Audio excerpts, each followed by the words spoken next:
അങ്ങനെ അവളുടെ കയ്യിൽ നിന്ന് ചായ വാങ്ങിച്ച് കുടിച്ചോണ്ട് നട. എന്നെ കൊണ്ടൊന്നും നടക്കൂല. നീ ആ ഫോണിട്ട് അവൾക്കൊന്ന് മെസ്സേജ് കാണട്ടെ. എന്താ മെസ്സേജ്? എന്തെങ്കിലും ആക്കി ഇങ്ങോട്ട്. എന്തോ മെസ്സേജ് അയക്കാൻ. ചായ കുടിച്ചോ നീ? നിനക്ക് ഈ ചായയുടെ കാര്യം മാത്രമേ പറയാൻ അറിയാവോ? ഞാൻ അയക്കാം. ഒരുപാട് മെസ്സേജ് ഉണ്ടല്ലോ. ഇറച്ചി മസാല, വെളിച്ചെണ്ണ, ഓയിൽ, ചിപ്സ്, ഇതെന്തോ ഇവിടെ ഇത് പലചരക്ക് ഇവിടെ ഫുൾ അതാണല്ലോ. ഞാൻ പിന്നെ എന്തോന്ന് അയക്കാൻ?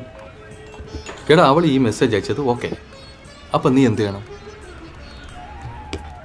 ഒരു ലവ് ചിഹ്നം അങ്ങോട്ട് സെൻഡ് ചെയ്യണം. അപ്പം അവളുടെ മനസ്സിൽ ചെറിയൊരു പുഞ്ചിരി വരും, നിന്നെക്കുറിച്ച് ഓർക്കും.